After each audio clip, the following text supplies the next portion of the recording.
Hello again, everybody. You're listening to the Total Basis podcast. I'm your host, Felipe, and over there is with me, Sean Flannery. Sean, how you doing this morning? I am good. Little Zoom lady that lets us know we're recording just like paused out on me, so I wasn't sure if it was starting or not. And I was like, "Oh, do I need to click it again?" But here we are. We're up and running. We're back. It feels like it's been a while since we've talked. A lot has happened. The guys that we're going to talk about today, some prospect stuff, and we had this list ready a couple of weeks ago. And now we're a little behind the eight ball, but we're going to catch up, talk about these guys. They are still considered prospects. They have not, even a couple of them have been promoted. They will not fulfill their rookie eligibility and will continue to be prospects this offseason until they exhaust that rookie eligibility next year. Yeah, and the most important part for us is that we put them on the board. It's already on the spreadsheet tracker, and they are officially one of our guys, so to speak, for the I guess for the whole exercise that we're trying to do and trying to gauge or track, hence why it's called the minor league player tracker, the spreadsheet that we're using today, is because we're trying to keep track of these players and how they're doing and how they progress. I mean, I'll give you an example of some guys from the first time we did it, the first few times that we started keeping track of some of these players. Josh Slow, for example, is someone that will always be tied to the show because he was a prospect that we talked about during the offseason, the 2021 offseason. That was the episode that we brought in your guy, Trevor Huth, was it? Yeah. Trevor. Yeah. And Josh Slow was a very promising prospect outside the top 50 Fangraphs 100.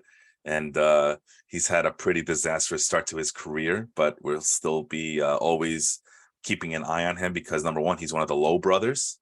If Nathaniel can do it, then damn it, Josh Lowe can do it too. And before the show was starting, we were talking about your guy, Carlos Cortez of the Mets, already 25 years old. Still in AA. It's unfortunate. Yeah. So they're not always going to be home runs or big hits or whatever, but it's still pretty cool to keep track of these players. I think the big name on that the hitting prospect list for the 2021 offseason was Jonathan India, who I get credit for because it's under my name. But so that was pretty cool to see. I think he was one of those post-hype sleepers because he was highly rated, then all the injuries caught up to him. And then last year he won Rookie of the Year. And this year when he's been healthy, I'm telling you, he's been very productive and very exciting to watch. But that hamstring of it just has ruined his 2022 season. So anyway, we'll try to do some where are they now situations with some of the old names, some of the alums, so to speak, of this tracker. But we bring it back to the present, and we begin with Mark Vientos, Sean's guy out of AAA. He's 22 years old as of the tracker list. What's up? Whoa. Let's not call him my guy. Just because I picked him because I want to talk about him doesn't mean he's my guy. Oh, come on, pleyou No, seriously. Well, because you did pick him, that's number one. But number two, he's a Mets player, and I know you can't help yourself, but literally it's under your name. So yeah. Sean it's under my name. Sean wanted to talk about him. We can pick a guy and he not be our guy, but no, Vientos having one of the best seasons down in AAA despite only being 22. Mets fans clamoring for him to be called up to the point of annoyance. Well, they've called him up. He's had 15 plate appearances and has struck out in 46% of them, something that anybody could have told you when you looked at his slash line in AAA, where he was basically struggling immensely versus righties, striking out 30% plus of the time, and against lefties was crushing them, but still striking out around 30% of the time. Huge power. Going back to his days and even 2019 when he finished off the year in A-ball, where he had 12 home runs but was posting some of the highest exit velos in the entire system, aside from Pete Alonso. So the power is legit. Has to work on the swing and miss. This was a guy really that I just wanted to pick so I could rant. That Mets fans always, they're like, oh, Vogelbach and Ruff are struggling. The way they need to call it Vientos. He's going to be a spark plug. He's going to ignite the lineup. Like, he's striking out 30% of the time in AAA. He's 22. Yeah. Like, what are you expecting here? That is major red flags, and I see what you're doing here now. But still, I mean, he is a highly rated prospect. Oh, he is. For I'm telling you, when for he the makes Mets. contact, it is like thunderous. Yeah, But that hit tool, and everyone's like, "Oh, the Mets traded JD Davis, so they should have called him Mark Vientos right then." And it's like, Mhm. one, Vientos is a worse defender than JD. He has a lower hit tool than JD, and it's just. Have you ever noticed that with some prospects and some fan bases? It's like the grass is always greener with the prospect that Yeah. they don't know, and Yeah, we have a few Cubs fans thinking that it's that whatever Theo Epstein and company went through to get to 2016 is exactly what's happening right now with the Cubs, and I'm telling you, it's not uh, what's happening with the Cubs at all. I saw some tweet on Twitter, on the Uh, Twitter sphere, from a Cubs fan because I was looking up this Jared Young guy that got called up yeah, after Schwindel got DFA'd, and somebody said the jump from Schwindel and Rivas to Jared Young and Matt Mervis, who was a name that I had heard of in the Cubs system before. He's doing pretty good. They said that was the biggest jump in 1 year. But I'm like, Mervis is still in the minors. And I looked up Jared Young's numbers in AAA, and he was 10% below league average. And there were so many Cubs fans on Twitter that were like, we've been starting Schwindel over this guy. And I'm like, the guy was batting 206 in AAA at 27 years old. Like, like what in the world are we doing here? and then just the whole idea that the Cubs are actually, oh man, this is year one of the rebuild. What rebuild? The average age of the lineup that was there against Jacob deGrom last week or this past week was 28 years old. So I don't understand what rebuild we're talking about here. Well, that was the thing with the Jared Young guy was I was like expecting because they're like, oh, he gets his first major league hit. And I'm like, oh, okay, they finally called up a young first baseman. I go and I look and he's 27. I'm like, no. Yeah, like a lot of these guys are old. I mean, Nico Horner's already 25. Ian Happ is 28, finally hitting that potential as a first round pick, and he might not be back with the team. Same thing with Wilson Contreras. People are excited about Patrick Wisdom. He's already 31 years old. Jan Gomes was a starting catcher. Oh, but the rebuild, right, Sean? The rebuild's here. The rebuild's here. Our young team looks promising for next season. They're not young. And we haven't gotten to the starting pitching, which is led by Marcus Stroman, who's 31 years old. We have Wade Miley, who's 35. Adrian Sampson is 31 years old, actually. And Drew Smiling is 33 years old. 6-man rotation there, Sean. 4 of those guys are over 30. What do you think is going to happen? That's my biggest issue with the Cubs rebuild right now is they have some interesting position player names, but the pitching side, I don't see anything of. I mean, Braylon Marquez, what the hell happened to him? Like, he's been just MIA. He got dropped in a 30-team league I was in, and I'm like, okay, that's Braylon Marquez, the big old lefty. Oh, I remember him. Yeah, he's one of our alums. Yeah, that was my guy. Yeah, and he's just like MIA. But Yeah. I added him because somebody dropped him, and I was like, that was a pretty big name, and he's just been sitting on my roster, and I'm like, okay, when's he going to pitch again? So, according to Fangraphs, the top 2022 top prospects for the Cubs, the only one who might be ready to go because he's in AAA is Brennan Davis, and he can't stay healthy. He has back issues. Yeah. I mean, you're having back issues already at such a young age. That's a red flag. Everybody else, Pete Crow Armstrong is an A ball, according to this thing that I'm looking here at Fangraphs. Kevin Alcantara, one of the teenagers, I think, from the Padres trade with Yu Darvish, if I remember correctly, single A. Christian Hernandez, complex. Owen Casey, high A. James Triantos, single A. Cade Horton, he's nowhere to be found.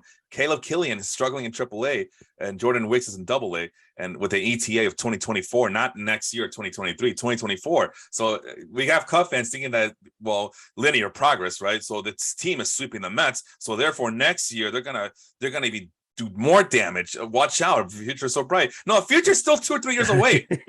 So I'm seeing this now that Braylon Marquez underwent shoulder surgery July 25th of 2022, my wife's birthday. Happy birthday. Happy birthday. And Braylon Marquez shoulder surgery day. But the last time he pitched a game in the minor leagues was September 1st of 2019. And then he had the one game appearance in the 2020 season right at the end. That was the last time he's thrown in a professional game. And we never saw him again. So yeah, slow your roll, Cub fans. Slow your roll. Let's this is the long game. This is the long game that we're playing here. This is going to be long painful, sufferable. You think the Pirates are bad. Well, no one can compare as bad as the Pirates, I'll tell you that much. But I mean, the Reds also have some interesting names up and running in their farm system as well, which, you know, you talked about him. Graham Ashcraft's one of those guys. Nick Lodolo finally looking like he's playing up to potential. Hunter Green and that's just the pitching side alone. Oh my! Did you see his game last night? No, but I was watching quick pitch at the very end of the Reds highlight. I think he did something historic last night with strikeouts. Less so strikeouts. He did have 11 strikeouts, but he broke his own record for most pitches that were, I think, 100 plus or 101 plus in his first game off the IL. Wow. I had one spot where I left him on the bench. I think he's still on the IL because I didn't make a move. I didn't know he was going to start in the Baseball Life League, but there was another league where I could have started him, and I was like, he's going up against the Cardinals. He hasn't pitched in 3 months or 2 months, whatever it is. Like, I don't know. I don't think he's going to be that good. And then he goes out and he goes 6 scoreless, 11 strikeouts against the Cardinals. And I was like, that's impressive. Yeah, and don't forget that the Reds made a bunch of trades too. I mean, they already had Ellie De La Cruz, but we still are waiting for Noelvi Marte, who was a top 10 prospect in A-ball at one point. They've already called up Spencer Steer from the Tyler Mahle trade. Christian Encarnacion Strand is doing really good in their minor league system. Also came over in that trade as well. And there was 2 other shortstops, right, that we talked about when they made the trade for Noelvi Marte. I forgot the other 2 names though. Arroyo. I can't remember the first name. It was Arroyo something. Oh, okay. So that's one, and then there's somebody else, and I can't remember. But yeah, we're like, where are you going to put all these shortstops? Wherever they want. This is what the Cubs went through before they got to 2016. So let's finish. Let's go back to Vientos. I see Austin, who just did the Total Base Express show on Thursday. He was once again doing his umpire show, so we'll be sure to check that out. What do you call it? Yeah, I believe this is the second episode that Austin has done where he's looking at umpire grades. And to see, and once again, he brings up the conversation about robot umpires and see if they could be helpful. He's also wondering about Gavin Stone. Just wait a second. Wait a second. We'll get there. Slow the roll. Slow your roll, man. Let's finish up with Mark Vientos. He was at AAA when we did the spreadsheet, but yeah, third base prospect. Sean already mentioned that he's a terrible fielder. 6'4". Yeah, I mean, it's like bad. And it was funny because he was drafted as a shortstop that they were like, he's probably just going to go to third base and be good there because he'd be a bad shortstop. No, and it's gotten worse. It's a borderline. I mean, it is unplayable at hey, you know what? It could be the next Ryan Braun. Or not, or Nick Castellanos. Well, they tried him in the outfield last year and a little bit of this year. How that worked and out? It lasted a week. Oh God! Well, if he can't even do that, and then they let Beatty play more outfield, and then they left Vientos at like third base and DH.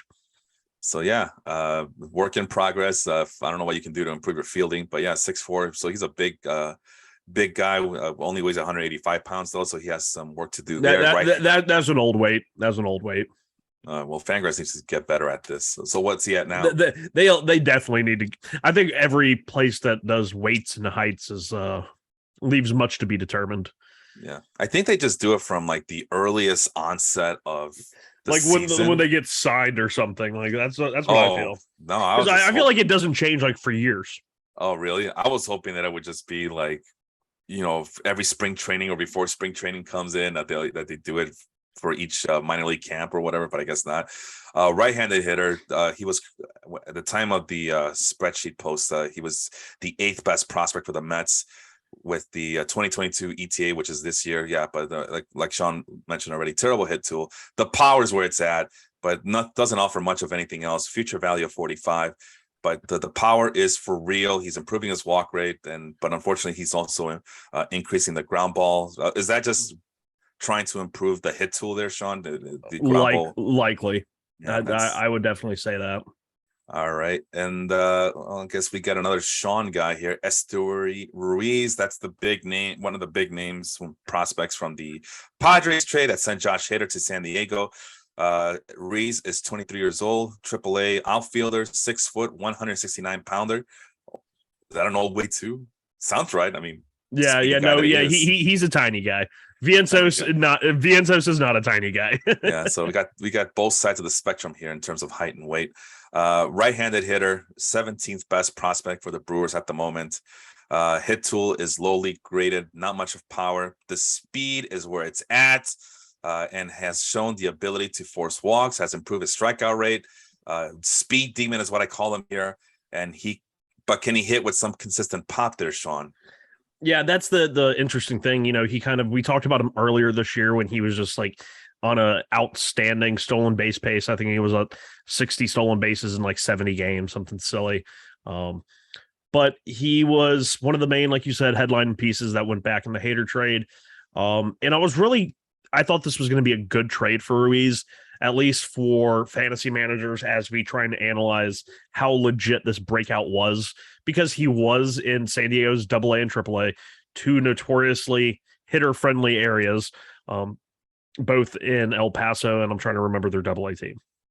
But there was a lot of power there. And you look at him and you look at like the profile and you're like, I don't think that power is legit.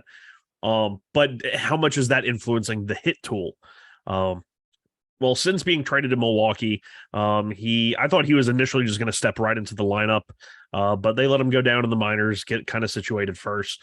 And he hasn't skipped a beat, batting .360, .430 on base, .500 slug, 9% walk rate, 17% strikeout rate, 54% better than league average, 154 WRC plus.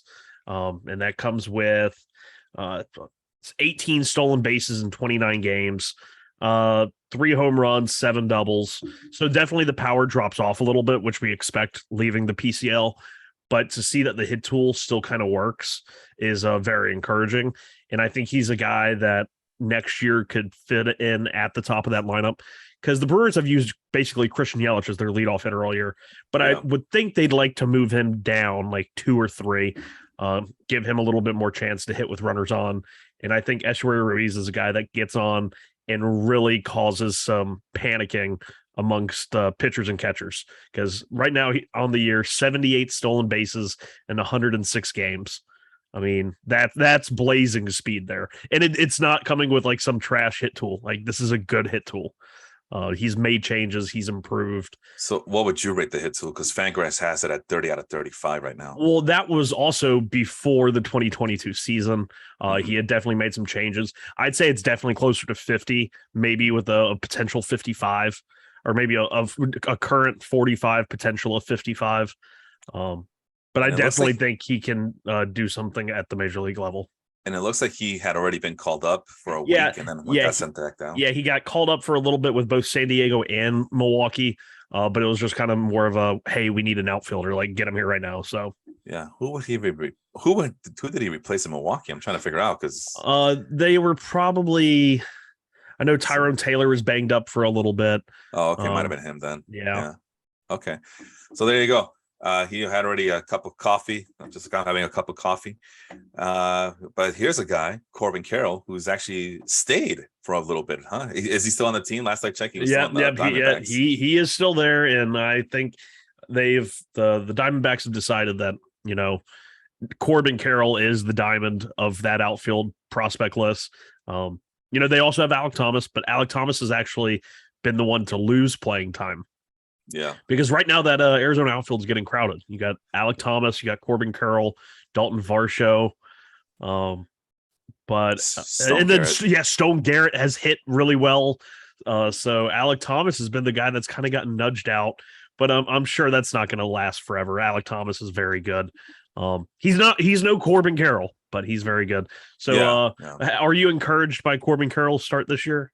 Well, I'm kind of just letting it simmer a little bit before I make any judgments, but he's off to a really great start. Really great start, but we'll see how the league is able to balance that out. He has a lefty. You know how I feel about my left-handed hitters. I love them. Yeah, but just they get neutralized easily. But that's the number 3 prospect in all of Fangraphs right now. Yes, he is. But yeah, that's a hell of an outfield. That's the outfield that the Diamondbacks had envisioned for a while. Austin wants to know about another Diamondback player by the name of Jordan Lawler. I think it's because that was top. Yeah, me and him talked about him acquiring Jordan Lawler. I'm the low guy on Lawler, but Yeah, That's just me. but we'll get to him in a little bit. Let's talk about Corbin Carroll first. 21-year-old AAA outfielder, already at the big leagues, 5'10", 165-pounder. So that might be old, that might be new, but still another little guy, left-handed hitter. The number one prospect for the Diamondbacks, number 3 overall on the Fangraphs 100 and whatever number they go up to now. Incredible hit tool. Still a work in progress, though. It can go as high as 70.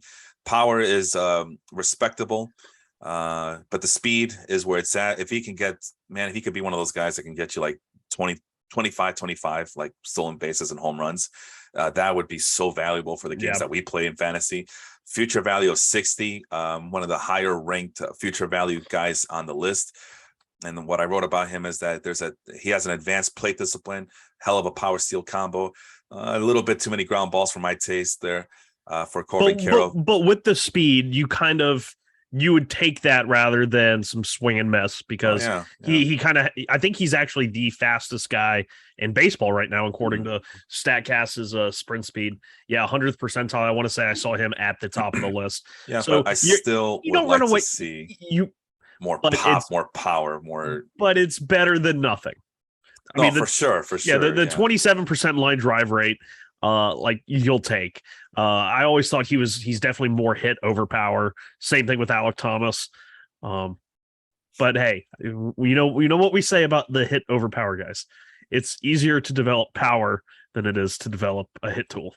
Yeah, but can you be consistent with that power? That's the name of the game. And I mean, we've seen it, especially for fantasy.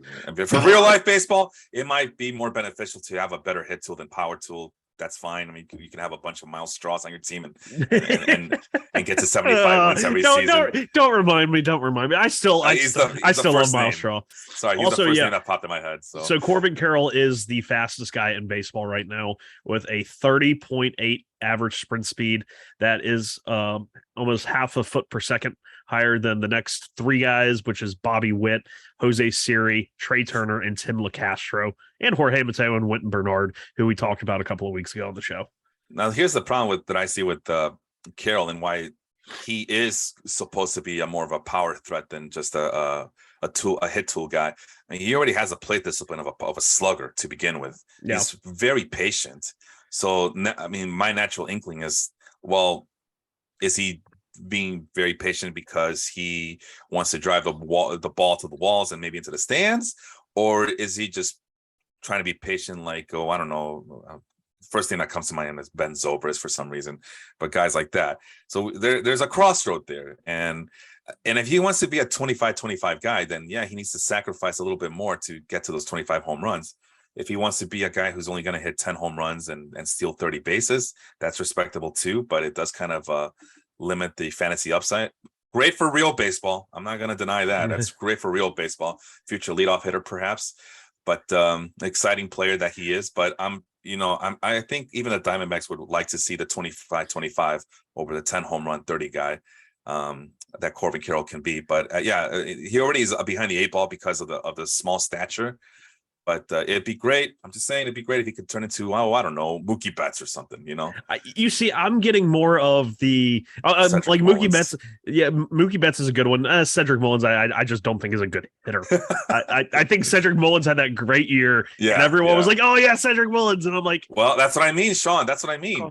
This year, Cedric Mullins hit 10 home runs and got over 30 stolen bases, which is a far cry from what we were expecting. It was still respectable. That's a very impressive, but it wasn't what he did last year. And anybody expecting what he did last year was silly. It came with a bad batting average compared to last year, and an even worse on base percentage compared to last year. So that's what we're talking about. Not that Carroll's going to be that, but we would like for him to be that superstar player as opposed to just another outfielder who could hit for some pop and steal lots of bases. So what I'm getting from Corbin Carroll is basically the young Christian Yelich, but maybe he's already learned how to tap into more of that pull side power. If you look at his batted ball splits, because you definitely see the high walk rates in the minors. You see that he has pulled the ball, but he's not like a pull. The only way he can hit the ball is to pull it. I think he's just that good at the plate that he knows he swings at the balls. He knows he can hit, the best. And so I'm getting like kind of like a Christian Yelich thing here, but like your Mookie Betts, I could take lefty Mookie Betts, but I think that is I don't want to label anybody Mookie Betts when No, they have it's 50 plate appearances. That's just not fair to them. no, it's not. But I'm just trying to see. What do we have here? Do we have like a high upset player? Do we have like just another outfielder who can hit for some home runs and steal lots of bases? Which is again, it's respectable. But I mean, we want to see Kenny be among the superstar among stars. That's what we're trying to see at this point because he's that good. He's that good. But we just trying to figure out what the real upside is. And the only problem I have with Christian Yelich is because I like to try to be as true to the frame of a player. Yelich was 6'3", is 6'3", 6'4" around there, and then like I said, Corbin Carroll doesn't even get over 6 feet. He's like 5'10" at this point. All right, let's quickly move over to Jordan Lawler because of Austin's request. We take requests here at the Total Basis Podcast. We play the hits. Best part. That's the best part of it being live. And I see Jacob is also on board. Jacob, quickly becoming one of my fantasy rivals here. It's how fast that had turned up to be. All right, so Lawler, 20 years old, the right-handed hitter, 6'2", 190, decent hit tool, but still work in progress. Can go as high as 55 through currently at 30, according to Fangraphs. Power is a work in progress. The speed is where it's at. Fielding is also a work in progress. So raw player. I mean, you got a raw tools player here. Number 6 overall pick in the 21 draft. One of these guys that Arizona needs to hit on these picks if they're going to kind of just accelerate and not prolong, but basically not have to go into a rebuild in 4 or 5 years when the guys like Alec Thomas and Corbin Carroll are starting to cost a lot of money. Like the Lawlers, the Drew Joneses, they need these guys to not like literally hit, but they need to hit on these guys. Lawler is a guy who was used in a trade, I believe, for Rafael Devers in the 30-team league that I'm in. And that's how I always kind of judge it. Granted, it's such an extreme version of fantasy, but I thought if you're going to trade for Rafael Devers, you should have to give up more than like Jordan Lawler isn't the centerpiece. He's had a good year in the minors, but when I see, I already shy away from righty bats. But when I see 23, 25, like in terms of like the high school, the prototypical right-handed high school hitters, like they're just a dime a dozen. But you see 23% strikeout rate in A ball, 25% in the high A, and he's had success. 166, 140 WRC plus, obviously doing well. But the power was kind of sketchy, like you said. It's a work in progress, And I don't think he's a stolen base guy like going forward. I think that's just he's a young guy. He does draw some comps to Bobby Witt. But you also have to think this year with all the rule changes regarding stolen bases. That's why you've seen so many of these crazy stolen base numbers so far this year. You've had some levels with the larger bases, some with you can't throw over more than twice or it's an automatic ball. But yeah, Jordan Lawler, solid guy, but now finally in Double-A, and we just keep seeing that strikeout rate kind of go up with each level. And anytime I see that, and like the walk rate's nice, but you look at his success in the previous levels, 437, 382 BABIP, that has to normalize at some point. And right now he's 19 in Double-A. That's very tough. I gotta give him credit for that. I was about to mention that too. But like I said, that's why I always am skeptical of these types of players, because I was low on Bobby Witt Jr. too. I mean, so yeah, I'm the opposite. You saw me draft them very early in our baseball life league, the 12-team league, but it's a keeper league, and the minor league players can be kept forever during the next 3 or 4 years. But that's what got me excited. Now that he's up, I'm kind of regretting it. It's like I have to start him because I have no one else. But still, I wish he could do a little bit better. It's funny. I know this isn't a show about Witt, but like when you look at his numbers this year, like the fact that he's been on the field basically all year, 20 home runs, 27 stolen bases, but he's been exactly a league average hitter. And he's put up a 2 WAR. So it's like a rookie season can really go far worse than that. Oh yeah, for sure. I just it does. I do see that it costs my team sometimes more than it benefits. Even with the totals, the raw numbers being produced, the counting stats is what I'm trying to say. The other thing about Bobby Witt is remember when people were talking, oh well, he needs to go back down to the minors. He needs to go back down to the minors. The Royals were like, no, I don't think so. We're gonna see if he can figure this out on his own. But getting back to Jordan Walker. Yeah, that was the thing I was going to mention. Let's give him a little bit of time. He's only 19 years old. I get your concerns, but he's only 20. Actually, he's 20 now. He must have. When did he turn 20? Oh, in July. But this is his age 19 season in the minors. Let's, especially in Double A, it's a hell of a thing to expect from a teenager, even a 20-year-old. So we'll see how he is able to bounce back. I think the speed is real. I think it could translate to stolen bases, but already we're looking at the Diamondbacks having a certain type of attraction to a certain player with the plate discipline numbers, because the walks and strikeouts kind of look similar to what we saw from Corbin Carroll as well. So next up, G1 Bay. That's another one of my guys here. So Corbin Carroll's my guy on the list. So it's G1 Bay from the Pirates, AAA middle infielder, lefty, 6'1", 185 pounder, the number 10 ranked prospect for the Pirates. He was supposed to be called up sometime this season. I don't think he has been at all, right? Has G1 Bay been called up this season? Do you know, Sean, off the top of your head? You're on mute. I do not know. Okay, that's fine. Hit tool, way up there, 50 out of 70 at the moment, so still a work in progress, but it's high end potential there. The power is lacking. The speed is somehow going backwards. He was at 65, but now it looks like the upside's got 60. And then the fielding is still a work in progress. Future value of 45, having a decent year in the minors. So what I wrote about him is that speed is a big part of his game. Wonderful plate discipline. But I would like to see a little bit more pop. You have any other things to say about G1 Bay there, Sean? No, I mean, not really. Not a guy that I've paid attention to too much this year. But like you said, that profile, it almost seems like a very what you'd call a slappy profile. Yeah. Which normally I like, but well, I don't know. Why don't you like about this guy? It's kind of like the Hoy Park. I mean, they have a guy that's just like that, lefty, solid plate discipline, a little bit of speed, and it just hasn't worked out at all for Hoy Park, who came over in the Yankees trade for Clay Holmes. Well, not all players are the same there, Sean. I mean, there's a little bit of a difference here. No, but if you look at the profile, I mean, I'd say Hoy Park was even better than G1 Bay. Granted, I do have to say this, that if Anthony Imperial is listening right now, this would automatically become his favorite prospect because his last name is Bay. Oh, for sure. Yeah, absolutely.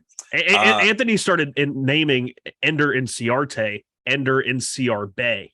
Oh, God. And that was a thing that we actually, at the Mets game where we all met up at, Inciarte was on the Mets roster. He was active for that game. And we were able to convince Alyssa that Inciarte's last name was actually Inciar Bay. And we had it going for several innings. And then he came up to the plate and they announced his name. And we were like, did you hear it? He said Inciar Bay. And then she looked at the scoreboard and was like, it's not Inciar Bay. Well, things to like about Bay was his last name, for one. But number two, he's actually he's actually dropped down the strikeout rate from 22.7 last year at Double-A to 17.4 in Triple-A. So that's a step in the right direction. The power will be lacking. I don't see any chance that it will improve already at 22 years old, but actually 23 now. He just turned 23, but this is his age 22 season. But still, I kind of like what I've seen so far as just what he is, just the slappy, high average hitter who steals lots of bases. I mean, if you're gonna be that kind of guy, I at least want to see a lot of stolen bases with some decent on base percentages, and that's the difference there, Sean. Is that I always bash these guys, but if I can get someone who can show me that they can steal lots of bases and get on base a lot, that could be a difference maker in fantasy teams, and hopefully for the Pirates, as it's not working, man. Whatever rebuild that they're going through right now is just not working. And that's what I keep telling Cubs fans. Like, yeah, you think it's going to be like the 2016 road trip to the Cubs, but it could just be as bad as the Pirates have been for the last, I don't know, forever and a day at this point. Forever. Yeah. So, and they have some decent guys coming up, but every time they get called up, they disappear. They poof. The pumpkin, the turns back into a pumpkin. I mean, what is it? The Cinderella. What was it? The carriage turns into a pumpkin as well. Yeah, too early for this. But anyway, I can talk about the Pirates all day long. But let's switch over to the AAA pitchers that we picked, and that your guy was Ken Waldachuk. from the Oakland Athletics. He just got called up recently, Yep. but at the time of this writing, he was 24 years old, AAA, 6'4", 220 lefty. He's the number one prospect for the A's, 35th overall for the Fangraphs, top 190, 125 at this point, I guess. ETA of 2023, but Oakland was like, no, we need you now, bud. We need you now. We need to see what you got. Fastball is amazing. Slider is decent. Curveballs is okay. Changeup. Now that's where Waldachuk might be able to differentiate himself from other pitching prospects. Is that his changeup is pretty darn good as far as Fangraphs grading goes. 50 future value. Was having a FIP in the minors over 4, but that's fine for the A's. Let me finish up and say that he can rack up the strikeouts, is the notes that I put down here. Rack up the strikeouts, struggled a bit with control, but has improved with the A's. What else do you have for me with Waldachuk? Yeah, so Waldachuk was a guy that I read from somebody who has access to proprietary like minor league numbers, who had put out a tweet that Waldachuk actually had like one of the lowest hard hit rates of any pitcher in the minor leagues this year. 6'4" lefty, gets great extension. I'm kind of happy because I hadn't heard about that, but with Baseball Savant, the fact that he's made a couple of starts now, 3 exactly, he actually ranks in he gets the most extension on his pitches, which, obviously makes the fastball play up, everything else harder to pick up out of the hand. You have less time to react. Plus slider, plus changeup, like you said. Lefty averaging 94.3 miles an hour on the 4-seam fastball. I'll take that, especially when you add in that long frame and the good extension he's getting on it. Like you said, could probably help out with a little bit of command, just a little bit, but he's actually been unlucky this year. You see the ERA sitting at 5. The WOBA against him is 376, but expected WOBA is 316. So he's gotten a little unlucky on the mound. Like you said, probably called up a little bit sooner than he would have if he was on a competing team like the Yankees. Yeah. But with Oakland, I definitely think that this is a guy that fits. I love the trade deadline for Oakland this year. The guys they got back, Waldachuk, Sears. I think a lot of these guys make sense in Oakland, and just excited to see what he can do. All right.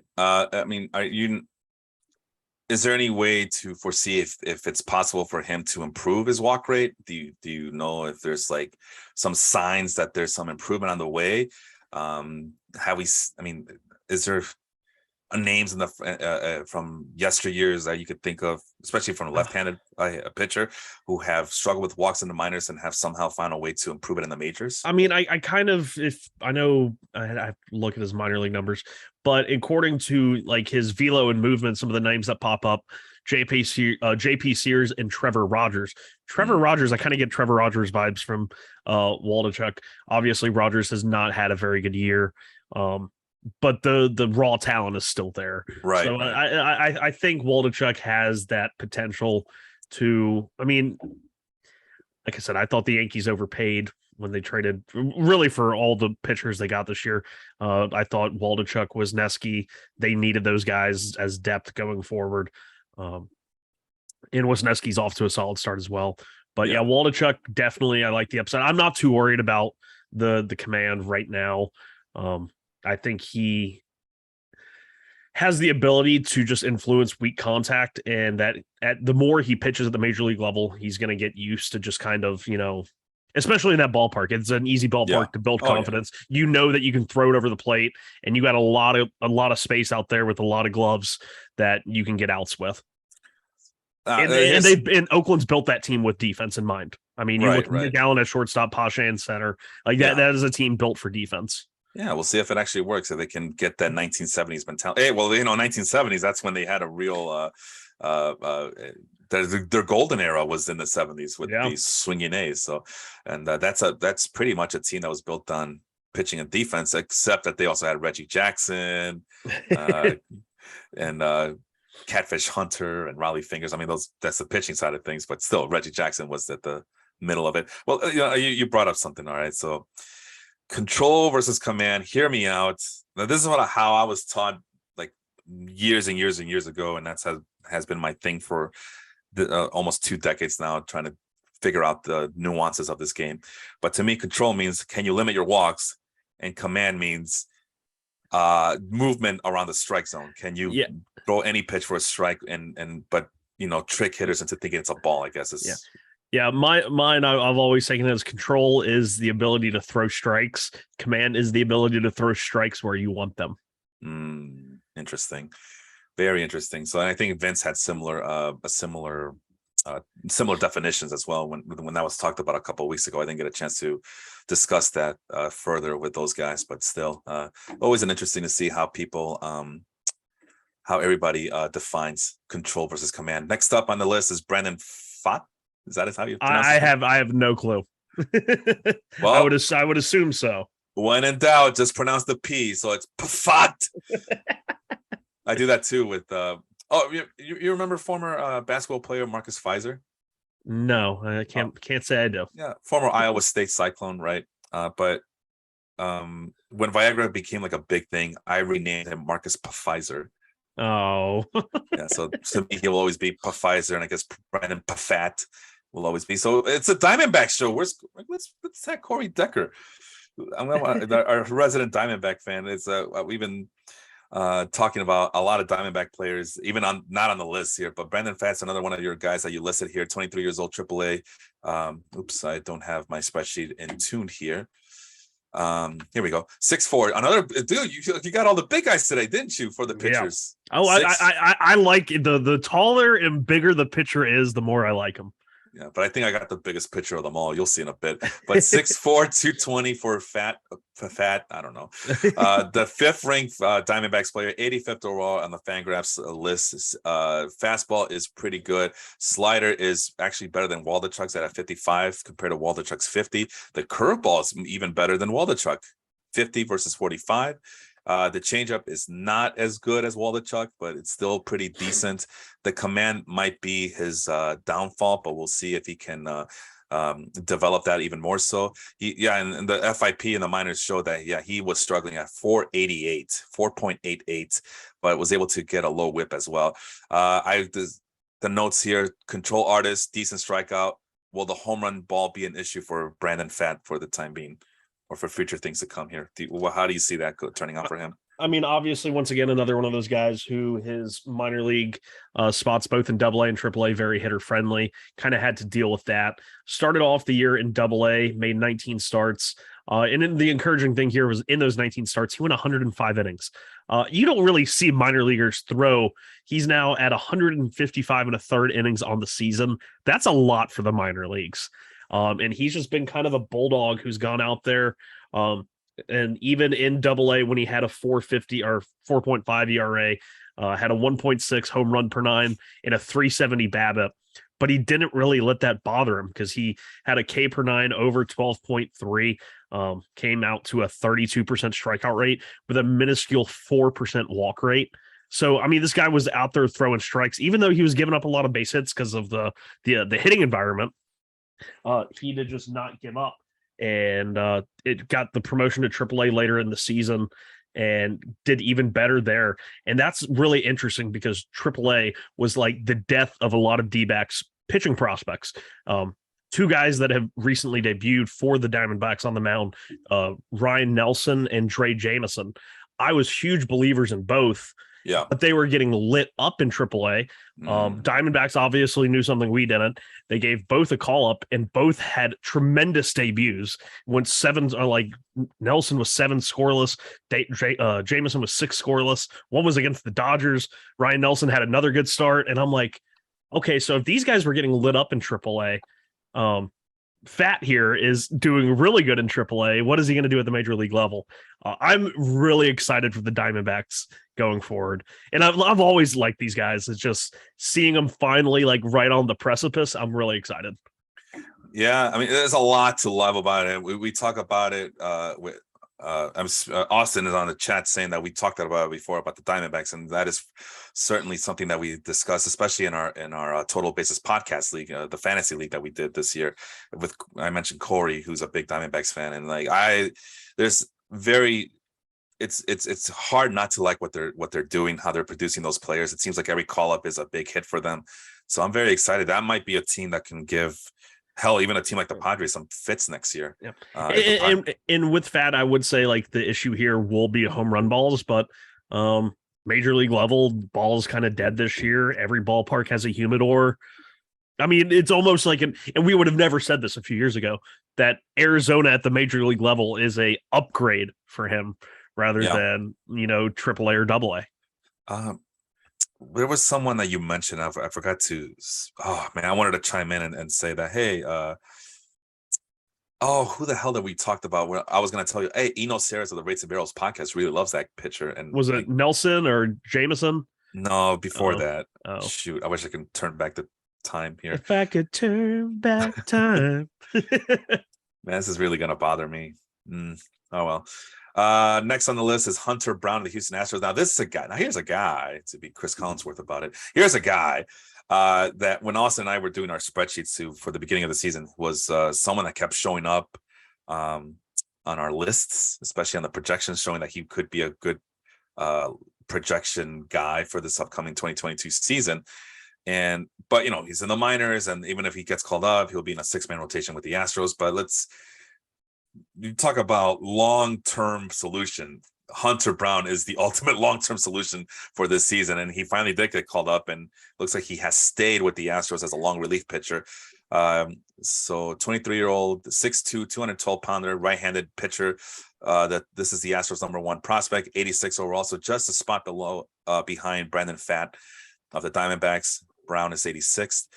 Similar, fastball, slider might be a little bit better than Pfaadt's. The curveball is where it's at. This is the best curveball on this list that we're going to talk about today. 60 out of 70. The changeup, that's where Brown fails to meet up with the other two guys we mentioned so far. The command is also going to be an issue, but still 50 future value. The FIP is lower than the two guys we mentioned before, Waldichuk and Pfaadt in the minors. What I wrote about him was that he's a big strikeout arm. He's improving his walk rate. Is he unhittable? We talked about Christian Javier being unhittable. Why not Hunter Brown? And he's been very consistent with the ground ball rate. What are you going to say about Hunter Brown there?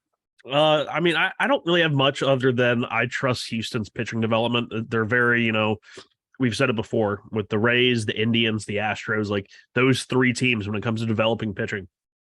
Like, who even needs a Forrest Whitley when you can just develop 10 Hunter Browns? Oh, that's ridiculous. And I mean, you look at the curveball, and kind of what sticks out to me, obviously, and why Fangraphs would rate it so highly is the 17% more break than the average curveball at that velocity. 58 inches of drop. That ball is just, I mean, that's a straight up, straight down, huge curveball for him. And the fastball has good ride to it as well, so it plays off. You got a lot of up and down type stuff. So he's 3.8 expected ERA to go with the 1.5 ERA. Could probably do to maybe pitch out of the zone a little bit more, but he's gotten a lot of weak contact in terms of just a lot of stuff on the ground, even though it might not be the weakest of contact, but you'll take balls that are hit into the ground a lot. They're not hitting his fastball very well, which is kind of encouraging to see. But Hunter Brown looks like a very legit pitcher, which go figure, it's from Houston. So yeah. Well, we go to the opposite side of the spectrum with Kay Cavalli of the Nationals, another one of my picks here. And when I did the spreadsheet, it was announced a day before, or a day or two before, that he would be starting for the Nationals over the weekend. And we were getting ready to do the show for the prospects that same weekend. And that was a while back ago. Well, I just realized that a few days after he made a start, he was placed on the 15-day IL. What the hell, man? These... Yeah, he got called up. He got absolutely rocked. And went on the IL. So shoulder inflammation already. Welcome to the big league, kid. Yeah. Well, when he was healthy, he was a 24-year-old, 6'4", 226-pounder. There's a lot of big guys in AAA that we like here so far. Right-handed pitcher, #2 ranked on the Nationals, 20th overall on the Fangraphs 100.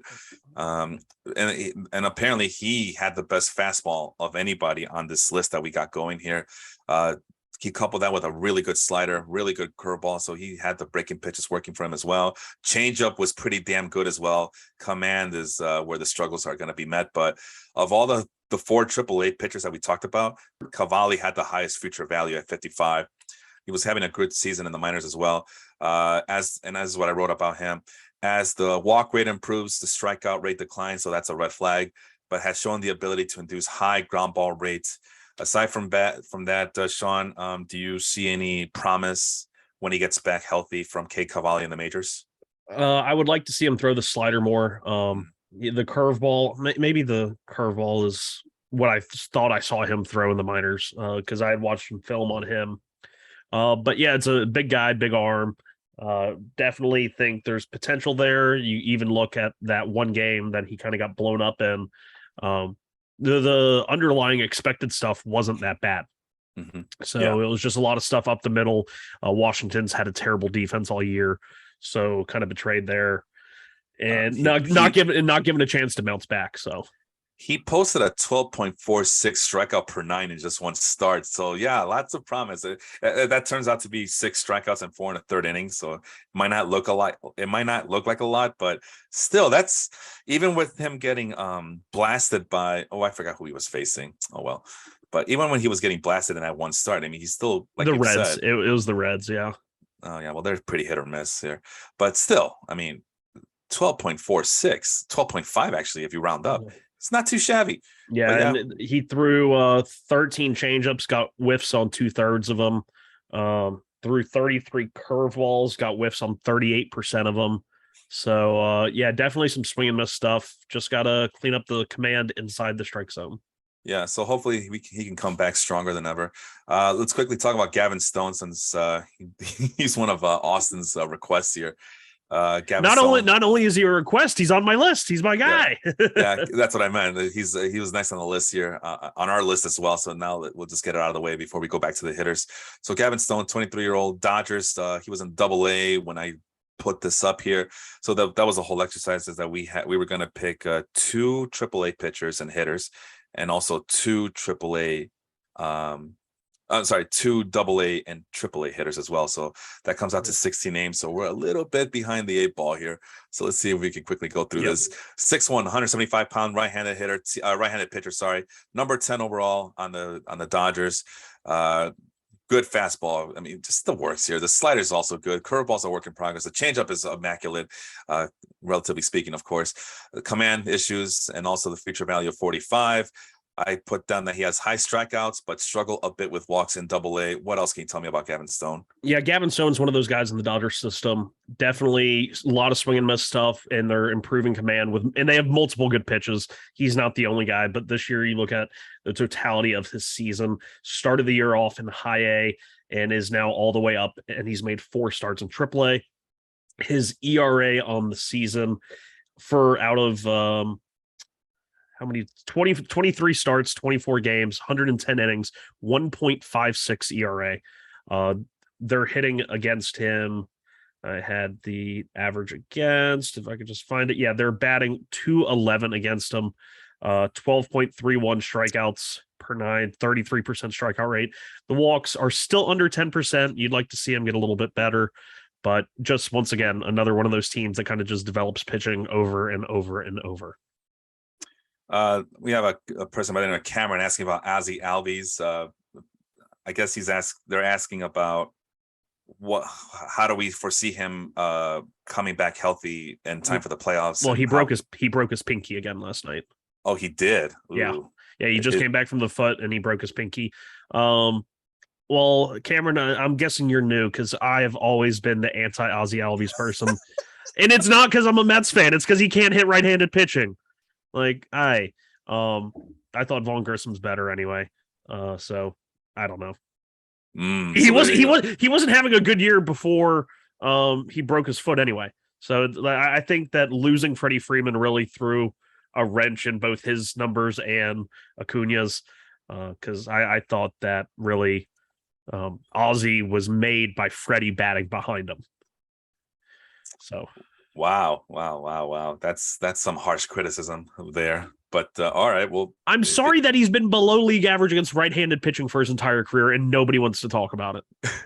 I'm sorry, okay, I don't make the rules. Well, Cameron asked for it, and Cameron got what they were looking for. So hope you're happy. All right, let's stick with the pitchers here. You got one more guy in Double-A, Kyle Harrison of the Giants, 21-year-old. And I don't even know if they're still in Double A at this point, if they got called up recently. But at the time, this is back in late August, they were in Double A, so forgive me for that. 6'2", 200-pound lefty, number 2 in the Giants, 30th overall, and the Fangraphs 100. Again, these guys all come with really good fastballs, and Harrison also comes with a really good slider as well. No curveball, but he does have a changeup that is supposed to be with high upside. Command is also high upside, but still a work in progress. 50 future value, having a good season. All these guys are having good seasons in the minors. that's why we picked them. That's why they're here. Great strikeout rate. Walks are a little bit of concern. Does he remind you a little bit of Robbie Ray there, Sean? Maybe not so much Robbie Ray, but he did just win the Giants Organizational Player of the Year. So once again, he's having a great year. Started the year off in high A. He is still in Double A. That's where he'll end the season. But his start at high A this year in 7 games, 18.31 strikeouts per 9 as a starter is absurd. He then got promoted where he's made 18 starts at Double A, and they've come down a little bit to just a measly 13.61 K per 9. That comes out to a 36.5% strikeout rate. 11% walk rate. Obviously, we'd like to see that beneath 10 and even more so beneath like 8. But hey, when you're striking out guys like this, they've batted a combined, I have the number right here. They've batted a combined 193 against Harrison between high A and Double A. So definitely guys not getting good looks at him. Once again, like you said, having a great year, and a guy that the Giants with, Zaidi at the top now, they're also kind of turning into a team where you got to look out for them when it comes to their ability to develop players. All right, let's quickly go back to the hitters, and I'll start with one of my guys since we talked about your guys already. Plus, I got James on the chat. He's another one of those fantasy rivals of mine. So here's one: Anthony Volpe, Yankees, 21-year-old, Double A at the moment. At the time of the spreadsheet was created. I don't know where he's at this point. He might still be recently got promoted to Triple A. Oh, there you go then. So yeah, it's already outdated. Yeah, just by 2 weeks. But anyway, at the time of late August, he was still in Double A. Shortstop, 5'11", 180-pounder, right-handed hitter, number 1 prospect in the Yankees, 25th overall in the Fangraphs 100. ETA of 2024. Might be a lot sooner than that if he's already in Triple A. Hit tool is loaded with upside, but a work in progress. Same thing with the game power. Raw power is already there, but not too high, especially from a guy from 5'11", 180. Frame, I guess it's just about right, 55 out of 55. Speed is there as well, 50 out of 50, but not as fast as some of the other guys we talked about. 40 out of 45 fielding, 55 future value, which is pretty darn high for a guy in Double A. And here's what I put down: huge upside, consistent power, and stolen base prowess, wonderful plate discipline. But aside from that, are there any negatives for Anthony Volpe that you see there, Sean? I would take the stolen bases with a grain of salt. Like I mentioned earlier, lots of these rules in the minor leagues have encouraged stolen bases to the point where it's not really an accurate determination, because a lot of these guys know that the pitcher can't throw over or the base is bigger and stuff like that. But obviously, for his age at the level, Volpe had a great year. The one thing that does kind of worry me is that jump from Double A to Triple A that he just recently made. And obviously it's only 12 games, 60 plate appearances, but we see the strikeout rate jump from 18% to 28%. And that's like an extreme jump for one level. I had not realized he stole 44 bases this year in Double A. That's pretty impressive, but once again, grain of salt. I think he's a guy that definitely, even if he's not a 280, 290, 300 hitter, I think he has the athleticism to make it work in the AL East and especially Yankee Stadium. So yeah, I'm not the highest on him. Once again, the toolsy right-handed hitters that are infielders, I wait on him. That's not the guy. I'll take the lefty college bat. That's me. That's just I miss out on the stars, but I very rarely back a bust. So that's I just don't get the best guys unless your name's Carlos Cortez. But Volpe really good. I think the big thing for him will be how the walk rate adjust at the major league level because Yeah, he because never posted anything under 10%. But things change when you get to the major leagues. yeah, You and get like pitched. it's You get pitched far different. His entire time in the minor leagues, he's probably been the best guy in his lineup. oh for Uh, sure, man. so he gets pitched around a little bit. When you get to the major leagues, like you're a rookie, like deal with it. Yeah, and that's the same concept with Jordan Walker that we talked about with the Diamondbacks. I mean, You mean he's Lawler? sorry, Jordan Lawler. Jordan Walker's the other guy. You mentioned Jordan Walker in the comments, and I started freaking out, and I was like, "Did we talk about Jordan Walker?" Oh, oh shit! Nobody It's corrected. okay. Nobody No. corrected me until now. 30 minutes later. I started freaking out. I was like, "Oh my god, I don't remember talking about Jordan Walker. Did I have a stroke?" Yeah, I'm just trying to keep track of that. That was Jordan Lawler. Jordan Walker's the next guy we're going to talk about. But just to finish up on Volpe, same thing with Jordan Lawler. Let's. I know that the criticism is fair, right? I mean, Volpe right now in AAA, it's only 12 games, but yeah, 28, almost 29% strikeout rate. Which, if you're a Yankees fan, you might be having a heart attack seeing those high strikeout rates. We just traded a guy to Los Angeles and Joey Gallo just to get away from that high strikeout rate. Now we're gonna put our eggs in this Volpe basket, but I like him. I'm the opposite of Sean. If you could show that you can come close to meeting some of your hit tools, some of your physical tools, and produce, you got my attention, and Volpe definitely has my attention. But again, with Jordan Lawler, 19, 20-year-old in AA, same thing with Volpe, AAA, 21-year-old, probably one of the youngest players in that league right now. So let's give him some time. Go ahead. A little bit under the hood thing here. He's very much a fly ball hitter. Yes, he is. Yeah. Like this year, 57% and 53%. Low ground ball, kind of so line drive. That could really be an interesting. He's pulled the ball a little bit more this year in AA. So he could be more of like a. I don't know. It'll be interesting to see how it affects his batting average because when I see fly ball percentages like north of 50, which you really don't see that much, normally it comes with a pretty low batting average.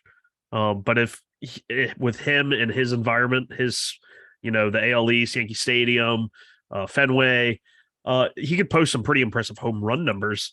Hey, listen, man. If an increased fly ball rate worked for Nolan Arenado, it's gonna work for Anthony Volpe. Okay.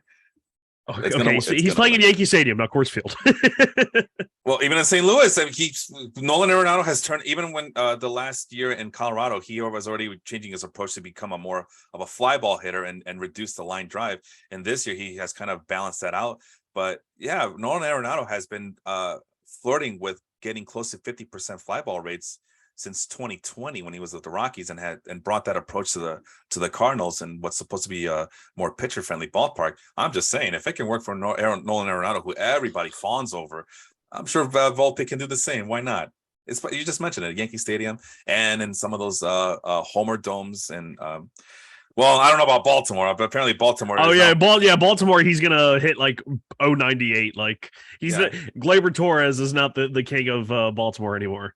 Oh, geez. Yeah, well, especially with the Baltimore. But people are telling me Baltimore's vaunted pitching staff, right? The Jordan Lyles and the Cy Young candidates that they are, the Kyle Bradishes. Well, Kyle Bradish, hey, Bradish had a nice little stretch there. He's gotten rocked the last few games, but that sounds about right with Kyle Bradish. But yeah, listen, alumni of the spreadsheet. All right, we mentioned spreadsheet alum. Spreadsheet alum. He's on a tracker here. You'll see in a little bit. But Jordan Walker, he's the other. Speaking of the Cardinals, Jordan Walker, he's probably the guy who will have to wait a bit for Nolan Arenado to disappear or get traded, or maybe Walker can play outfield DH. I don't know. But right now he's listed as the third baseman, 6'5", 220-pounder. That's the biggest person on the list by far. We do have a 6'5". We got a 6'5" guy on the list, but he doesn't weigh as much according to Fangraphs.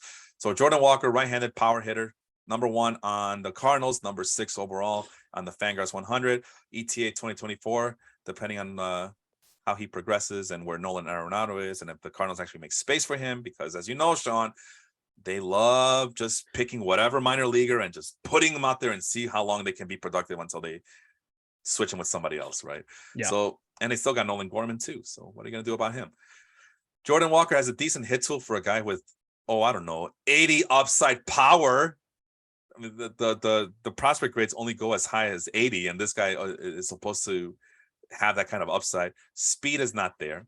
Fielding is 50 out of 55, so it's okay. It's I mean, decent. he's got 22 stolen bases this year. Oh, there you go. Oh, yeah, the speed was at 50. Now it's dropped to 40, 50 out of 40. I don't know. I guess there's something. They expect him to lose speed as he gets bigger. That's what I meant. Like, it's a Helio Ramos effect. That's what happened. Yeah. Excuse me. That's what happened with him. 60 future value, though. So, yeah, definitely they think he might be a superstar. Great plate approach. Mammoth power is what I wrote about Jordan Walker.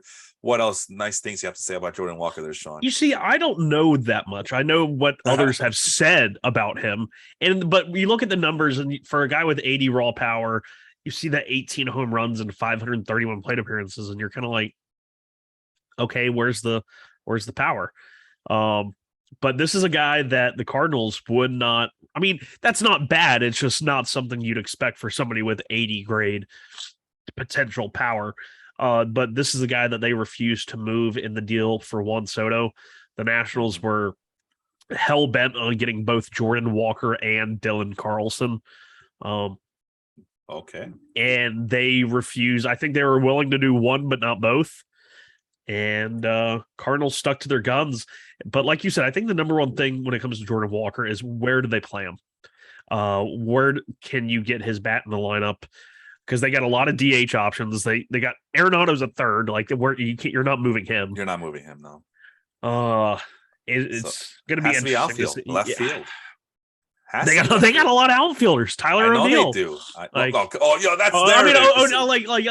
I'm just saying, like, O'Neill, Carlson. They traded Bader. I just mentioned that they just swap in and out, like the outfield from That's why I told Cardinal fans, and I got crucified for it. Don't get too attached to Tyler O'Neill because the Cardinals have about 3 or 4 guys waiting to just replace him as soon as he starts struggling. And sure enough, may I introduce you to Lars Nootbaar, Dylan Carlson, and they got rid of Harrison Bader too. That's the Cardinals' way. They just in and out.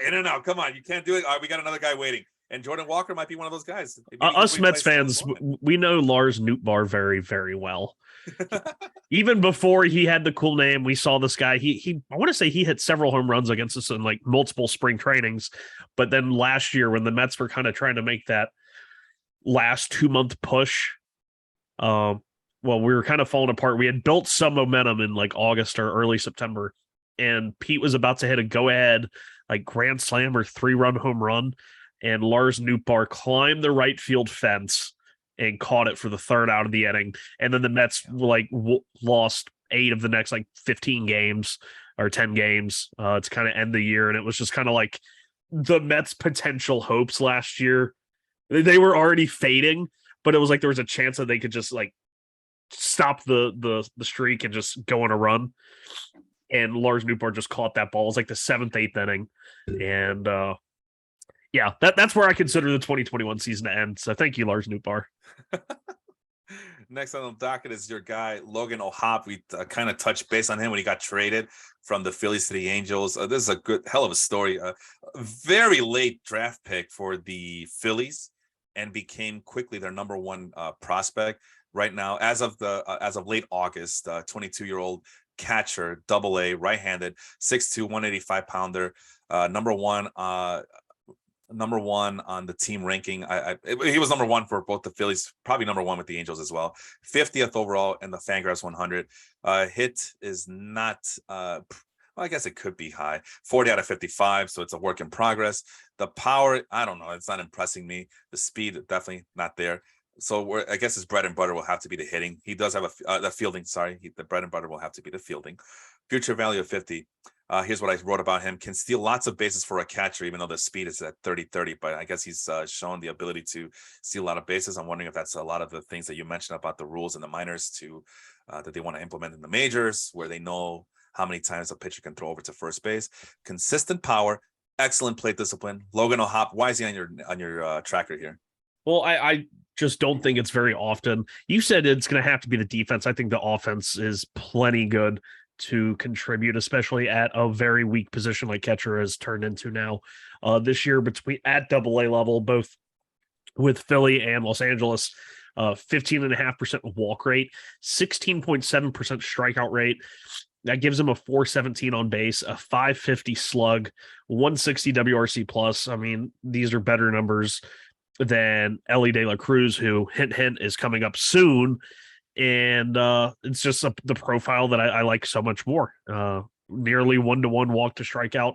I was very shocked that Philly did this trade for O'Hop. I think that was the main reason I really wanted to include it, was so we could talk about that trade with him and Brandon Marsh. I thought it was a drastic overpay.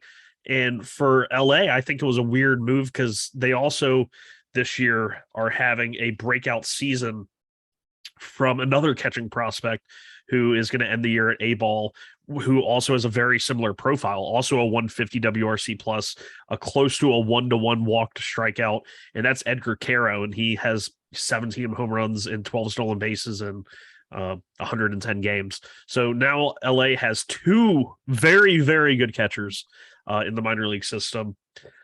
Hop definitely going to get there first. Yeah. But we'll see what happens. I thought it was just a very weird trade because I thought Marsh basically had no value left.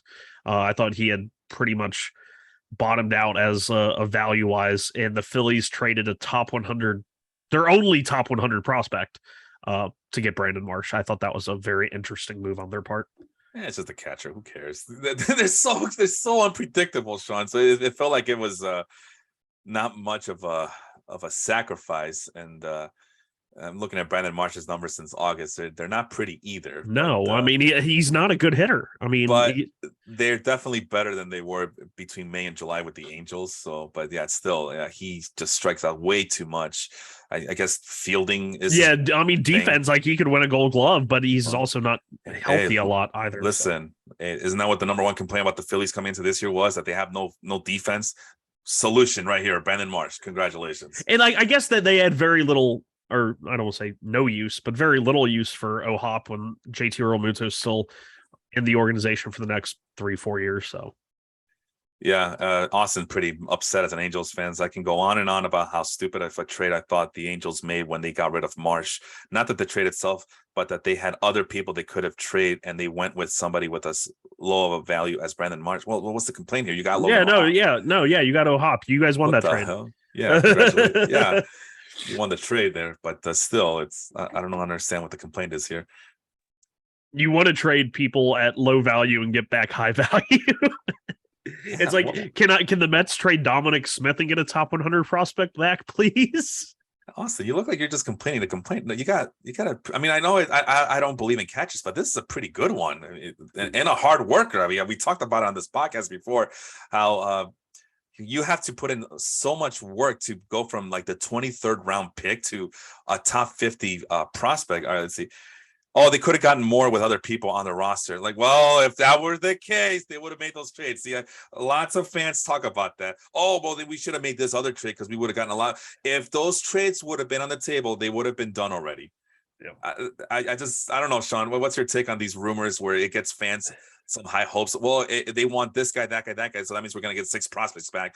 And then the disappointment when they only get 1 prospect for, I don't know, like Scott Efros, for example. I don't know, but I don't know who. If you're the Angels, who else do you trade? Like Joe Adell? Nobody wants Joe Adell. Are you going to get a better prospect than O'Hop for Adell? I don't know. I don't know that. You might get a Mac for Adell. Oh my God. Moving on to Ellie De La Cruz from the Reds. That's one of Sean's players. Oh my God. I don't know what to say. I don't know you. Double-A middle infielder, 6'5", 200 pounder. See, I was mentioned Jordan Walker's the biggest guy here. De La Cruz is also big, tall, but doesn't weigh as much as Jordan Walker. So that's why I said what I said. Switch hitter, number 3 Reds prospect, 46 overall on the Fangraphs 100. Hit tools are really lowly graded. That's not like you, Sean. But yeah, once again, I picked him for a reason because I want to talk about somebody realistically without all the hype that is often accompanied by a toolsy prospect like this. Well, the power is where it's at, and he has a 70 grade speed. I'm excited just looking at it. Fielding might be a problem. I think we talked about on the show that he might get moved to third base, but he can play anywhere. He can play anywhere. Yeah, outfield's also on the table. Second base, you can play second base too. I don't know many 6'5". I don't know many 6'5" second base. That's what I thought. 50 future value, big power, high strikeouts. That's minor league 101 scouting there. You know, if a guy with a big power bat with a low hit tool, yeah, you're gonna get a lot of strikeouts. But I don't know, Sean, you kind of threw me a curveball here, just like people are throwing curveballs at Ellie De La Cruz and he's swinging right through it. Why did you pick him? This is not like you. This is not very characteristic of you. Because once again, just like I picked Mark Vientos, I picked him because I want to have a conversation about these guys, not because I necessarily like them. Okay. Ellie De La Cruz is one of those guys that, like, the prototypical scout, or not the prototypical, the I guess prototypical old-fashioned scout would just drool over. He has nearly 50 he has nearly 50 stolen bases. He has 31 doubles. He'll probably end the year with 30 home runs. And he's batting .304. What's there not to like? He's big, he's strong, he's fast. I'm sorry, guys. I hate to tell you this. Ellie De La Cruz is just Ronnie Mauricio before he busted. I mean, like, tell me there's not a difference in the hit tool here. Ellie De La Cruz walks a little bit more than Mauricio. He strikes out a little bit more than Mauricio. But what are we expecting here? Like, this is, if I have Ellie De La Cruz anywhere, I am selling. Selling Ellie De La Cruz.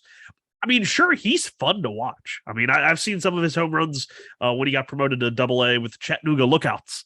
Look out. There's a giant wall out there, and he hit one that cleared it by, I swear to God, 100 feet. But I just don't buy the hit tool. How can you, like, how many guys strike out 31% of the time and hit .304 consistently? O'Neal Cruz apparently is going to be that guy. Oh, yeah. There's another guy, huh? Okay, that is your comparison here. They're really fun to watch. They can do some crazy things. But holy hell, just because you're uber talented doesn't mean you can be good at baseball. Ellie De La Cruz and O'Neal Cruz. Oh, they're all both crosses. Cruz cross. Those two prospects, if they were playing any other sport, the baseball world would be shook right now with excitement. Unfortunately, this is baseball where you have to match up the skill to the athletic. We talk about it all the time, the skill with the athleticism. You get Mike Trout, right? But yeah, any other sport, if this were basketball, they would be the most hyped up draft picks of all time because of of just how athletic and toolsy they are. But because they're in the wrong sport, we just kind of downgrade them like this. Well, they're just. I mean, even the Fangraphs. I'm reading it. Prospect too long did not read summary of De La Cruz. De La Cruz is a boomer bust prospect who could really bust or go supernova. Well, you see, like, I guess De La Cruz has a built-in handicap, and that he's gonna play in Cincinnati, and you get 81 of your games at the Great American Small Park. Yeah, man. And maybe he can have a Scooter Gennett year or a Zach Cozart year where he hits 40 home runs, but it's like, he has a higher swinging strike rate than Mark Vientos. He has a 15.8. We'll just round it to 16. Like, that is just so unsustainable. If you have a 16% swing strike rate between A-ball, high A, and Double-A, what are you going to do when you start facing major league pitching? You're O'Neal, like, you're lucky to be O'Neal Cruz. And I think that's what the hope is. That's what the hope is. And I, like I said, guys like Ellie De La Cruz and O'Neal Cruz, they do some just extraordinary things, and they make the game look so easy when they get it right. Right. I would prefer somebody that gets it right a whole lot more and looks less impressive, rather than the guy who gets it right one time, but just makes, like, that 1 out of 100 times he's Babe Ruth. I would rather take the guy who, like, 75 out of 100 times is Bobby Abreu. And again, I almost said Placido Polanco, but I was like, yeah, God, I'll take Bobby Abreu. Yeah, right. Phillies everywhere. Chase Utley. There's another guy. Ryan Howard. Why not? Listen, man. Again, if this were football would be a better example, because you see that in football all the time where guys are just. Yeah, this guy was productive all 4 years in college, but this other guy posted a 4.3 40 speed and can do the agility drills really well and can and do the cones and show very good. He can do the cones. I'm gonna tag Matt Bushnell to help me. Matt Bushnell, please help. Name some football drills. But no, it's like, can you imagine like Ellie De La Cruz as a wide receiver? 6'5". Yeah, that's what obviously got great speed. Like that'd be beautiful. Yeah, so yeah, if Ellie De La Cruz is a defensive end or defensive tackle, you know that football scouts would be drooling right now. Oh man, this guy, he doesn't know the difference between the A gap and the B gap, but goddamn, can he get 17 sacks one of these years because he's so damn fast, and we just need to coach him up. And it's really the same thing that's happening here. But again, it's such a skill-based game that it's just damn impossible. And I think that if baseball as a whole really suffers from that, because eventually, yeah, for a lot of these guys who fail in football with their strong athleticism but lack of know-how, when they do get it right, holy crap, it's a sight to see. I mean, not that DK Metcalf was not a guy like that, but when DK Metcalf is running on all cylinders and everything's going right, he is a man playing amongst boys, and that's what you can see with O'Neal Cruz. I mean, you see it on our baseball group, how people just drool over every StatCast record that this guy breaks. And then you look at his numbers, right? And it's the worst. It's the absolute worst. So anyway, but hey, but those are the eye tests, right? The StatCast numbers are basically numerical eye tests. Yeah, O'Neal Cruz can throw really hard. He can hit really hard. He can run really fast. And then when you say, "Oh, but he's 5% worse than the league average," they're like, "No, you don't know what you're talking about. He has 16 home runs." Yeah. Okay, I don't care. Well, remember, I don't care. Well, we had a Pirates fan complaining, why is O'Neal Cruz batting leadoff? Why is he batting leadoff? Because you can give him a break. Sometimes the leadoff hitters get the easiest pitches to hit. Yeah. Sometimes. Anyway, where are we? Yeah, you're all right. We've got 2 more names to go, and then we can call it a night, a day, an evening. We can watch our football games. Yuri Perez, Marlins. That's my guy, 19-year-old AA, 6'8", 220-pounder, right-handed pitcher. Number 1 on the Marlins, number 4 on the Fangraphs 100. Sean, imagine that. Yep. 55 out of 70. A fastball, slider is a thing to watch apparently as well. The curveball might not be as good as a slider. Still a work in progress. Changeup is also a work in progress, but could be a really devastating pitch if all. And then the most impressive thing from a guy who's 6'8", the command. 50 out of 70. You got a 60 future value, which by the way is the highest future value of the pitchers here. What did I write about him? Big man with a big arm, already has great control, working on increasing his ground ball rate. Yuri Perez, I think you mentioned him before. What do you think about him? I mean, I think he's the best pitching prospect in baseball, not named Daniel Espino. I have I think Grayson Rodriguez. I have behind both of those guys. Okay, I have him at 3. But with Yuri Perez, just the combination of stuff, size, and command, you don't see it. I mean, like Syndergaard when he came up was 6'6" and heavy ground ball, didn't really walk many guys. Like, that's the closest thing I can think of. But to be 6'8" and have a repeatable delivery, and he's never posted a walk percentage north of 10%. The highest it was 9.5% in his debut season in A-ball. And it's gotten lower as he's advanced up the levels. He's a really impressive guy. I worry about a little bit of health. He ran into some health issues this year, missed basically all of August. And into September, he's only made 2 starts in the last since August 5th.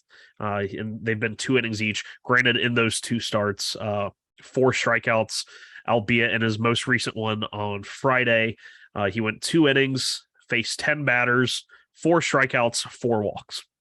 No hits, though. He's an uber talented pitcher. Miami just kind of keeps pushing these guys out there.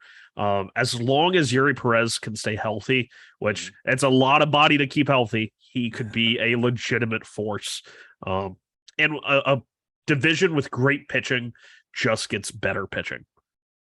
Yeah, I saw it. I saw the pitching tools and the production, and Yeah, he passes my eye test. I'm really excited. I I want to mean, see. it's so hard for somebody that size Yeah, to have a repeatable delivery, keep it in sync while also just throwing like 98, 99 consistently.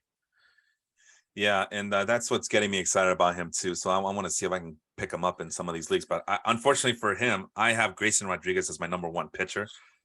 Just because I can't help it. I'm fawning over the guy too much.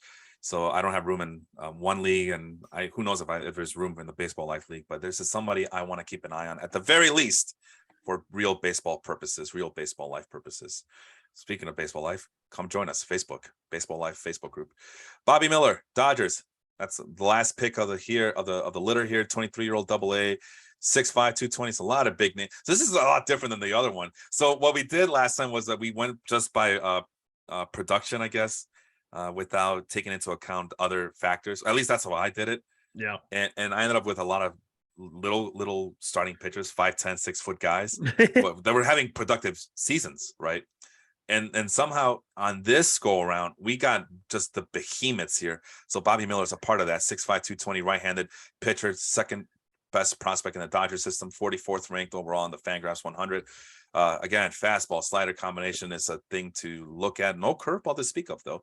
Changeup's a work in progress. The command is pretty low, and it's still a work in progress. 50 future value, however, here's what I wrote about him. Has always posted around 30% strikeout rate at every stop in the minors. Good control. Ground ball rate hovers at about 50%. There's a lot to life here. So what's the catch with Bobby Miller there, Sean? I don't think there is a catch. I think he's that good.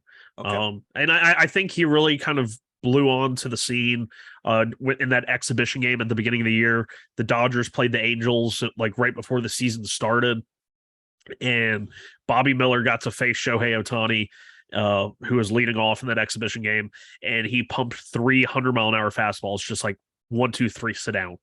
And everyone, I've kind of expected him to make his debut at this point. I don't think he's on their 40-man, and I think that's the main reason why. We've seen more of the Ryan Pepios and the other guys, but Bobby Miller, I kind of wish they would have added to their 40-man, like, because even if you go into the playoffs, like if you could just hide him in your bullpen, Yeah, and then like bring him out, like just, and nobody's faced him before going into the playoffs, that would have been huge. But definitely an integral piece of their rotation going forward. Just insanely good. Once again, another Dodgers pitcher. And if you look at the Dodgers system right now, Bobby Miller's the name that most people know. Gavin Stone is one that you probably don't, who we mentioned earlier. yeah. But there's several other guys. Emmett Sheehan, I want to say Connor Phillips, but I think that's the Reds guy. I'm not sure. But their system is loaded with talent. So if you're in like deep fantasy leagues, like it's too late to get Bobby Miller, but there are guys you can get. Yeah, you could always go with Ryan Pepio before he gets traded to the Blue Jays again, like Ross Stripling did. Yeah. Ross Stripling. What did I say? Russ? No, Ross Stripling. You said Ross. Oh, I did. Okay, I don't know. My self-consciousness brewing again. Yeah, you mentioned Gavin Stone, Robbie Erlin. Former Padres farmhand. He's still with the Dodgers. The left-handed pitcher. He's got to be at least like 30 something now. 30. He's knocking on 32 years old at the moment. I just remember where he had old. the 1 year as a pitcher with San Diego, and I want to say came like really close to setting the record for best strikeout to walk season. Oof. Like, Wow. but it wasn't because his strikeouts were great. It was just he never walked guys. Yeah, very good control. I mean, the Padres had some guys that had really impeccable control at that some point. Some notable names in the AAA bullpen, however: Hansel Robles for the Dodgers, Carson Fulmer, former White Sox farmhand, Keone Kela, remember him for the Pirates? Yep. I mean, it's a who's who right here, man. Of Jesus, it's not fair. It's not fair. Who do they have in AA? I don't recognize any of these guys, so never mind. We talked about him before. But where the hell did he go? Nick Frasso. No. Cole Percival. I believe that we investigated and we had found out that is Troy Percival's kid. He's not very good. No, he's not. But he's he's no dad. He's no dad for sure. Who else? Oh, okay. So never mind. I thought there were some big names that people should know. But yeah, let's just focus on AAA. And yeah, they're loaded, man. They're loaded. And we haven't even gotten to the AAA hitters yet. Michael Busch, we're still waiting on. If Yeah. Michael Busch were on any other team outside the Dodgers, he would have been called up already and would have been making headwind already. But unfortunately, he's with the Dodgers. Jacob Amaya, remember him? Yep. Kyber Ruiz got traded so they can make room for Jacob Amaya. James Outman, who had 2 cycles in a week and also had, was like the 3 true outcome guy that week that he did get called up. He had the home run in his first game in Colorado, but like he was like literally the 3 true outcomes. He had 16 plate appearances, struck out, and where can I find it? And 7 of them walked, and 2 of them, and then had 6 hits. So 9 plus 16, that's 17. Yeah, he had 16 plate appearances. Okay, yeah, that's what it was. Yeah, he was 3 true outcomes all the way. It's not fair. Over 16 plate appearances, and then he had 2 cycles in 1 week in AAA. Hell, even their bullpen injury list is like a who's who of amazing pitchers. It's just ridiculous. It's not fair, Sean. The Dodgers are ruining baseball. No, you got it wrong. It's the Yankees are ruining baseball. Right. Miguel Vargas, I didn't even realize he got called up already. He's already up and running with the Dodgers. Yeah, they called him up for a little bit, sent him back down, called him back up. Yeah, it's gonna be Dodger one of those things. Again, if Miguel Vargas was on any other baseball team, we would be fawning over him right now, how good he is. But unfortunately, wrong team, wrong time. But hey, he might get a championship ring out of it. So, really, and I think that's a good place to stop. I wanted to really get back into the history of how this spreadsheet got started and the names. But yeah, we mentioned a couple of guys. Helio Ramos, he's kind of fallen from grace in fantasy. I'm sorry, in prospects list, I guess. It feels like. I mean, he just aged out. He did debut this year. He got called up for a little bit. Yeah, from that original list from the 2021 offseason hitters list, it looks like Jonathan India ended up being the best of the bunch there so far. And we'll get to those guys eventually in another podcast. Braylon Marquez on the pitching side, you mentioned that was my guy. I was very excited. And you just mentioned all the bad things that have happened to Braylon Marquez so far. And of those names, I think it's a tie between Joan Duran and George Kirby as the 2 pitchers, the pitching prospects from that time that ended up doing something in the majors. Well, I'm looking at the 2021 in-season pitchers, and I just noticed that I picked Dre Jameson, who just made his debut. You picked a lot of double-A guys, and then we ended up crossing wires on Logan Allen because there was 2 of them for the Guardians. But yeah, that's why I highlighted in purple, as you'll see. But yeah, there's a bunch of guys that we're still waiting on. For this season, but we already saw Graham Ashcraft in little by little improving. We talked about Kalen Killian for a little bit and how he's struggling.